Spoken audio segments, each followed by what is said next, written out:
Today I am going to discuss new chapter, first chapter of class 12, relation and function.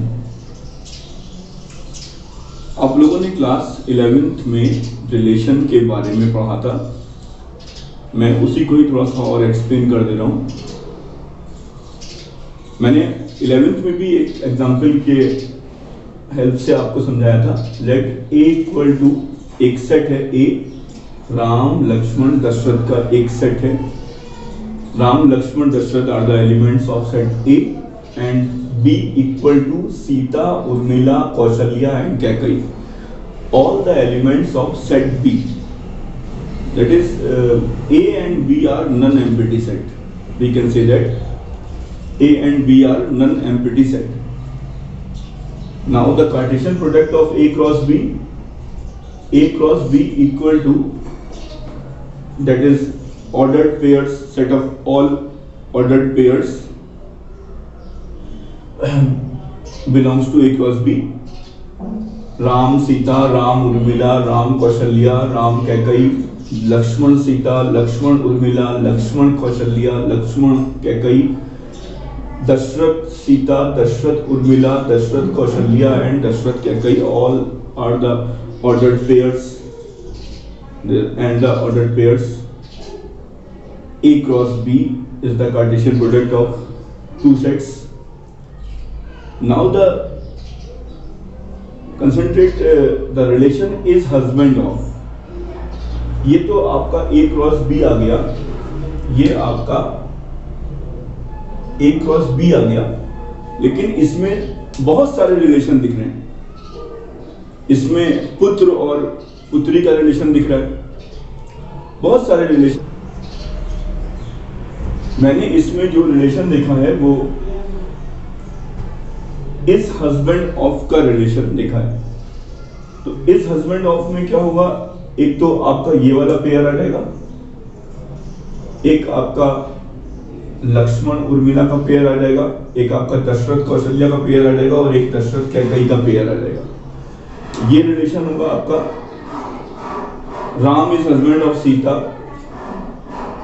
Lakshman is husband of Urmila, Dashrath is husband of Kaushalya, Dashrath is husband of Kaikeyi. यानी कि ये जो relation होगा ये इस ए cross B का क्या होगा, एक सबसेट होगा। यानी ये रिलेशन जो है इस ए क्रॉस बी से ही निकाला गया है। यहां पर तो दो सेट थे। The set of all first elements of the ordered pairs in the relation are from a set A to set B is called domain. आप देख रहे हैं ये जो फर्स्ट एलिमेंट यहां शो कर रहा है, अगर ए क्रॉस बी यानी दो सेट हैं अगर, तो आप देख रहे हैं कि फर्स्ट एलिमेंट जो है राम, देख रहे हैं जो भी है वो बिलोंग कर रहा है ए को, और उसको हम लोग डोमेन बोलते हैं। और जो आपका set of all second elements of the ordered pairs in relation are from set A to set B is called the range of R. ये जो आप सेकंड एलिमेंट देख रहे हैं सीता उर्मिला कौशल्या, ये सारे के सारे जो एलिमेंट्स है वो बिलोंग कर रहे हैं सेट बी को। This is called the range of the relation R and first element shows the domain of the relation R. आप ये भी कह सकते हैं कि range is the subset of codomain. Range is the subset of codomain. अब देखिए types of relation. A relation R in a set A is a subset of A cross A। यहां पर तो दो सेट थे आपके A और B। अगर मैं कहूं कि आपको उसी सेट का उसी सेट से ही रिलेशन निकालना है, तो यानी क्या हुआ आपका A क्रॉस A हुआ। तो 10 empty set phi and A cross A are two extreme relations। मान लीजिए मैं A क्रॉस A करता हूं, राम लक्ष्मण दशरथ को मल्टीप्लाई करता हूं राम लक्ष्मण दशरथ में ही, तो जो भी आपका A क्रॉस A बनेगा वो क्या बनेगा, राम राम, राम लक्ष्मण, राम दशरथ, फिर लक्ष्मण राम, लक्ष्मण दशरथ, लक्ष्मण राम। इस टाइप से आपके कितने रिलेशन बनेंगे, कितने ऑर्डर्ड पेयर्स बनेंगे, 9 बनेंगे। तो आप जब देखेंगे कि जैसे आप कोई सेट लिखते हैं तो उसमें मैं कहता हूं कि आपका एक सेट है जो एलिमेंट जिसको हम लोग बोलते हैं 5, तो ऐसे ही यहां पर भी होगा। आपने A क्रॉस A किया तो ए क्रॉस ए करने के बाद उसी आपके सेट में एक हमको एम्प्टी सेट भी दिखेगा।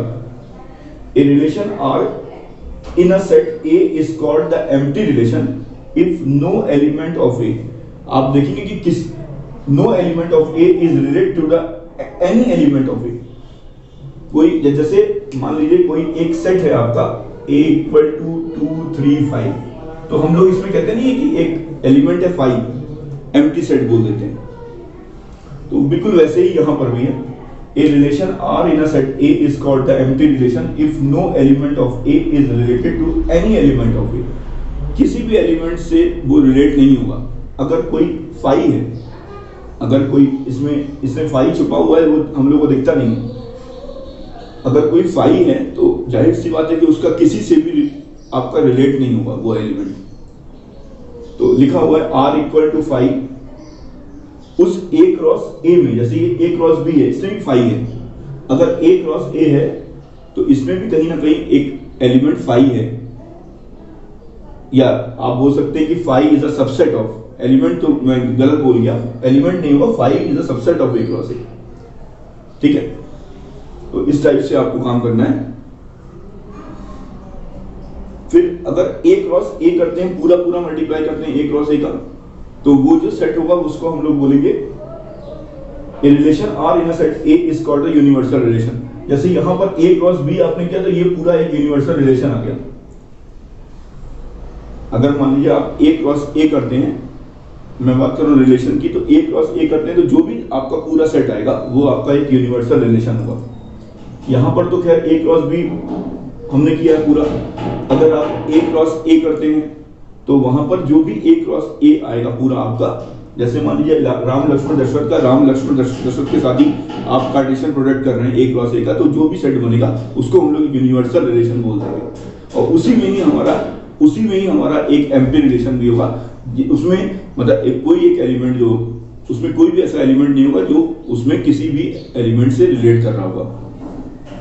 A relation R in A is said to be reflexive if A R A। अगर मान लीजिए आपने A क्रॉस A किया, अब आप A का रिलेशन A के साथ ढूंढ रहे हैं, A R A, और अगर सेटिस्फाई हो रहा है तो आप उसको बोलेंगे reflexive A R A for all A belongs to A। R is symmetric if A relate to B। A का B से जो भी रिलेशन है, अगर B का A से वही सेम रिलेशन आता है तो हम लोग बोल देंगे कि ये रिलेशन क्या है, सिमेट्रिक है। बिल्कुल ऐसे ही यहां पर अगर A का रिलेशन B के साथ जो है और B का रिलेशन जो भी C के साथ है, अगर ऐसा है तो आप देखेंगे कि A का रिलेशन भी C के साथ बिल्कुल सेम वही होगा। अगर ऐसा होता है तो हम लोग बोल देंगे कि वो रिलेशन जो है ट्रांजिटिव है। और अगर ये तीनों रिलेशन आपके सेटिस्फाई हो जाते हैं तो आप बोल देंगे कि सर ये जो रिलेशन है आपका, any relation which is reflexive, symmetric and transitive is called an equivalence relation. अगर ये तीनों सेटिस्फाई हैं तो ये इक्विवेलेंस रिलेशन है। एक बार ध्यान से समझिएगा, यहाँ पर दो सेट अलग अलग थे तो A क्रॉस B किया, उसके बाद एक आपको मैंने बताया यहाँ पर एक रिलेशन मैंने ढूंढा इज हस्बैंड ऑफ का। वो रिलेशन क्या है, वो रिलेशन सबसेट है किसका, A क्रॉस B का। ऐसे ही यहाँ पर जितनी भी डेफिनेशन समझाई गई हैं, यहाँ पर जो भी समझाया गया है वो आपको सेट A के हिसाब से आपको यहाँ बोला गया है। अगर सेट A लिखा है तो इसका मतलब A क्रॉस A हुआ होगा, और उसके बाद आपको ये सारी चीजें समझाई गई। वो आपको खुद ही पता लग जाएगा। अगर दो सेट होंगे तो एग्जाम में या क्वेश्चन में आपको दो सेट दिए होंगे, अगर एक ही सेट होगा तो आपको A क्रॉस A ही करना है। वो आपको क्वेश्चन में दिया होगा कि आपको A क्रॉस B से ये आपका रिलेशन आया है या A क्रॉस A से आपका रिलेशन आया है। अब एक चीज और है, इक्विवेलेंस रिलेशन मैंने बता दिया। अब इक्विवेलेंस क्लास के बारे में आप समझिए। In a relation in the set A, the set of all elements related to any element A, small a देख रहे हैं आप, और वो जो एलिमेंट है वो बिलोंग कर रहा है A को, is denoted by this. Equivalence class का ये सिंबल है। और इक्विवेलेंस क्लास को किस तरीके से समझाया गया है, आपका जो सेट ए है, मान लीजिए सेट ए में 1 to 5 एलिमेंट है, 1 2 3 4 एंड 5। तो अगर आपको इक्विवेलेंस क्लास निकालना है, जो भी आपको दे रखा है नंबर, सबसे पहली बात तो जिस नंबर का इक्विवेलेंस क्लास निकालना है वो नंबर आपका सेट ए को बिलोंग करना चाहिए, और फिर आपको जो सेट दिया गया है उसके सारे एलिमेंट्स का जो भी रिलेशन होगा उस वाले एलिमेंट से वो सेम आपका रिलेशन होना चाहिए जो आपको रिलेशन प्रोवाइड किया गया है। तो आप बोलेंगे कि हेयर इक्विवेलेंस क्लास ए, इसको इक्विवेलेंस क्लास बोलते हैं, इसको called an equivalence class of, और ये जो ए है जो आपको दिया गया है जिसका इक्विवेलेंस क्लास आपको निकालना है, वो एलिमेंट वो ए सेट को बिलोंग करना चाहिए। इस बात को बहुत अच्छा मैं आपको एग्जांपल से समझा सकता हूं, देखिए ध्यान से। लेट ए इक्वल टू ए एक सेट है जिसमें इंटीजर है और 0 से लेकर 12 तक है, 0 1 2 3 4 5 6 7 8 9 10 11 12, और आपको एक रिलेशन दे रखा है और पहले उसने बोल दिया है कि ये relation is an equivalence relation. चलो कोई बात नहीं, उसने इक्विवेलेंस रिलेशन दे दिया, ठीक है, दिया हुआ है तो इसका मतलब है इसमें रिफ्लेक्सिव भी सेटिस्फाई हो रहा होगा, इसमें सिमेट्री भी सेटिस्फाई हो रहा होगा, इसमें ट्रांजिटिव भी सेटिस्फाई हो रहा होगा। अब पूछा गया है right the equivalence class 1 and 2, आपको 1 and 2 के इक्विवेलेंस क्लास निकालना है। तो मैंने अभी आपको कहा कि आपके जो ये 1 2 3 4 5 6 7 8 9 10 है, ये शो कर रहा है x, तो ये x, let x belongs to a, ये x जो है वो 1 2 3 4 5 6 7 8 9 10 11 12 दिखा रहा है। आपको किसका इक्विवेलेंस क्लास निकालना है? 1 का और 2 का। सबसे पहली बात आप ये देखिए कि ये 1 जो है इस सेट को बिलोंग कर रहा है, a बिलोंग्स टू a, यहां पर भी 2 बिलोंग्स टू a, ठीक है। अब आपसे पूछा गया है कि इक्विवेलेंस क्लास 1 और 2 का इक्विवेलेंस क्लास निकालना है, तो लिखने का तरीका क्या है? Let x belongs to a, x क्या है? वो सारे एलिमेंट्स हैं जो a सेट को बिलोंग करते हैं। अब इन सारे एलिमेंट्स का जो भी हम लोग को क्या करना है, रिलेट करना है, वो इस वाले एलिमेंट से करना है, 1 से करना है, according to the given rule या according to the given relation. ये लिखा let x belongs to a such that x, 1 belongs to, लिखा हुआ है रिलेशन, मैंने इसीलिए बोला अकॉर्डिंग टू द रूल या अकॉर्डिंग टू द रिलेशन। अब आप देखिए ध्यान से, mod x minus 1 is divisible by 4। x minus 1 इसलिए लिखा क्योंकि x एलिमेंट तो हमारे ये वाले हैं, 0 1 2 3 4 5 6 7 8 9 10 11 12 में, और उसको हम किससे कर रहे हैं? रिलेट 1 से कर रहे हैं, क्योंकि यहाँ पे 1 का इक्विवेलेंस क्लास निकालना है। तो यानी कि x, 1 यहाँ लिखा हुआ है x, 1। अब ये क्या हुआ? मॉड के अंदर x minus 1 is divisible by 4। अब आपको पता है कि इस जो सेट A में 4 के मल्टीपल क्या होंगे? 0 4 8 12 लिखा हुआ है, इज मल्टीपल ऑफ 4 कह दीजिए या इज डिविजिबल बाई 4 कह लीजिए। तो ये आपके 0 4 8 12 हो गए, या इज अ मल्टीपल ऑफ 4 कह लीजिए या इज डिविजिबल बाई 4 कह लीजिए, बात वही है, क्वेश्चन सेम है। अब आप देखिए ध्यान से, आपको x की वैल्यू निकालनी है, तो यहां पर x की वैल्यू क्या आएगी? आप जब इसको ओपन करेंगे तो ये क्या आएगा? 1 आएगा। अब आप खुद देखिए, 1 माइनस 1 क्या होगा? 0 होगा, विच इज डिविजिबल बाई 4। बिल्कुल ऐसे ही x इक्वल टू क्या होगा? 5 होगा। जब आप 5 माइनस 1 करेंगे तो 4 आएगा, और 4 इज अ मल्टीपल ऑफ 4 होगा, या 4 इज डिविजिबल बाई 4। तो एक एलिमेंट क्या आएगा आपका? 5 आएगा। ये मैं इतनी जल्दी इसलिए निकाल रहा हूं क्योंकि मैंने यहां पर पहले से लिख रखा है। अगर आपको देखना है तो मैं आपको समझा दे रहा हूं। 1 माइनस 1 किया, सबसे पहले 0 माइनस 1 किया, 0 माइनस 1 आपका 4 इज नॉट डिविजिबल बाई 4। फिर आपने क्या रखा? 1 माइनस 1 रखा, इज अ डिविजिबल बाई 4। फिर आपने 2 माइनस 1 रखा, इज नॉट डिविजिबल बाई 4। फिर आपने 3 माइनस 1 रखा, इज नॉट डिविजिबल बाई 4। फिर आपने 4 माइनस 1 रखा, इज नॉट डिविजिबल बाई 4। फिर आपने 5 माइनस 1 रखा, इज डिविजिबल बाई 4। फिर 6 माइनस 1 रखा, इज नॉट डिविजिबल बाई 4। फिर आपने 7 रखा। इस टाइप से मैंने देखा, तो आप इस तरीके से भी निकाल सकते हैं, वरना अगर आपको थोड़ा सा जल्दी करना है तो आप क्या कर सकते हैं? 1 आएगा, 5 आएगा, 9 आएगा और 13 आएगा। लेकिन 13 होगा नहीं, क्योंकि 13 जो है क्योंकि आपको पता है कि x जो है वो बिलोंग करना चाहिए a को, तो यहाँ पर 13 तो है नहीं a में, तो यानी कि पहला आंसर तो हमारा हो जाएगा 159। इस राइट द इक्विवेलेंस क्लास 1, इसका आंसर क्या होगा? वो एलिमेंट जो इस वाले रिलेशन को इस एलिमेंट के साथ अगर हम रिलेट करते हैं x, 1, x क्या होगा हमारा? 159 होगा। 159 are the elements of x of set A according to the rule 159 follow the rule। बिल्कुल ऐसे ही आपको अब की बार इक्विवेलेंस क्लास निकालना है 2 का, तो बिल्कुल सेम मैंने अब की बार x - 2 लिखा, फिर से वही काम करेंगे 0 - 2, फिर 1 - 2, फिर 2 - 2, फिर 3 - 2, फिर 4 - 2, और फिर चेक करेंगे कि वो इज डिविजिबल बाई 4 आ रहा है या नहीं आ रहा है। तो अब आप देखिए ध्यान से, एक तो आपका 2 होगा क्योंकि 2 - 2 0 होता है, फिर आपका 6 होगा क्योंकि 6 - 2 इज डिविजिबल बाई 4, फिर आपका 10 होगा, 10 - 2 8 इज डिविजिबल बाई 4, फिर आपका होगा 14, but 14 is not a set, belongs to set A, यानी कि इसका आंसर क्या हो जाएगा? इक्विवेलेंस क्लास ऑफ 2 का 2, 6, 10 ये इसके एलिमेंट्स आएंगे, और यहां पर ये क्या आएगा? यहां पे 159 आएगा।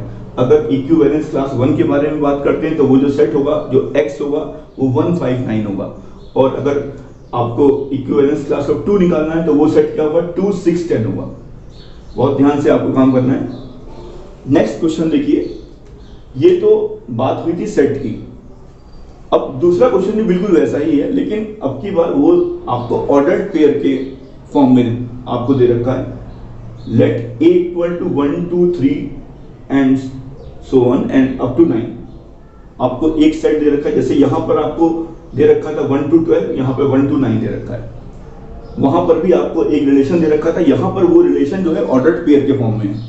वहां पर वो रिलेशन इस टाइप से था, यहां पर वो रिलेशन इस टाइप से आपको दे रखा है, और उसने बोल दिया है कि वो रिलेशन जो है इक्विवेलेंट रिलेशन है।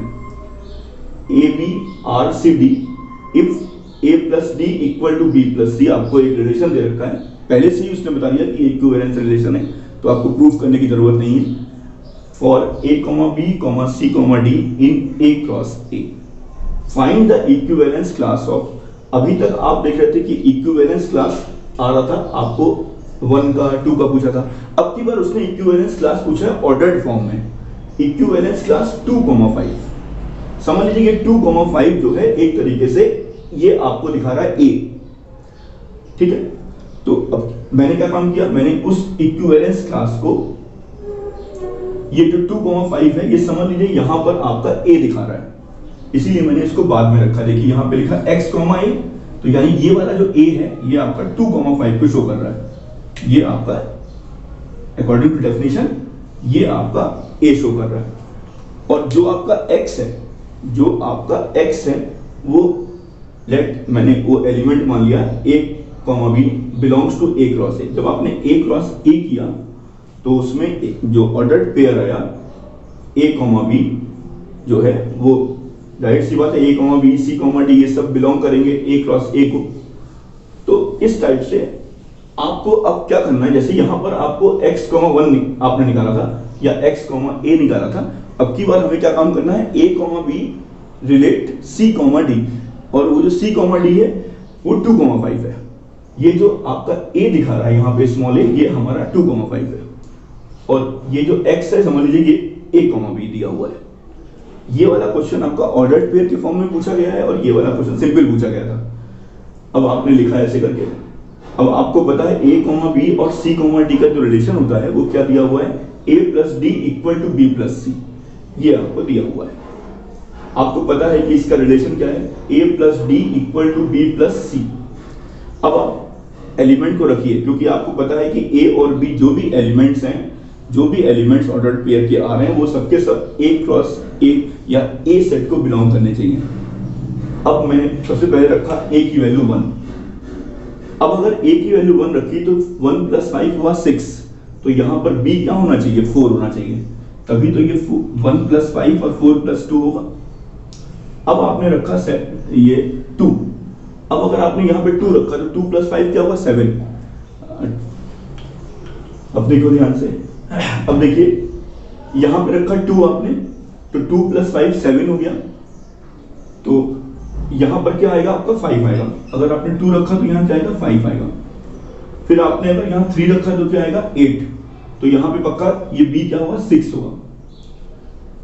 अब आपने यहाँ 4 रखा, अगर आपने 4 रखा तो 4 + 9 हुआ, और यहाँ पे क्या होगा 7 होगा। फिर आपने 5 रखा, अगर आपने यहाँ 5 रखा तो 10 आया, यहाँ पे क्या होगा 8 होगा। अब अगर आपने यहाँ पे रखा 6 + 5 11, तो यहाँ क्या होगा 9। अब आपने रखा अगर 7, तो 7 + 5 12, 7 + 5 ठीक है, a की वैल्यू तो 7 हो सकती है, लेकिन अब अगर 7 + 5 हुआ 12, तो यहाँ पर b क्या आएगा हमारा, b हमारा आएगा 10। लेकिन 10 जो है मैंने अभी आपको बताया a और b जो हैं वो बिलोंग कर रहे हैं a सेट को, तो जो b होगा वो हमारा 8 आएगा, और b हमारा क्या आएगा 10 आएगा। तो अगर आपका 10 आएगा तो इसका मतलब है कि b जो है इस a को बिलोंग नहीं कर रहा है, यानी कि 10 बिलोंग नहीं कर रहा, तो यहीं पे स्टॉप कर देना है। आपका आंसर यहीं पर स्टॉप हो जाएगा, और यही आपका इक्विवेलेंस क्लास होगा 2,5 का। ये जो पहला क्वेश्चन था ये आपका सिंपल से आपको एलिमेंट दे रखा था, उसका इक्विवेलेंस क्लास था, और इस सेकंड वाले क्वेश्चन में आपको ऑर्डर्ड पेयर के फॉर्म में इक्विवेलेंस क्लास पूछा गया था। तो इस टाइप से आपको काम करना है, समझ से काम करना है, बहुत ही आसान चीज है, लेकिन आपको हर एक चीजों को समझना है बहुत ध्यान से। Thank you.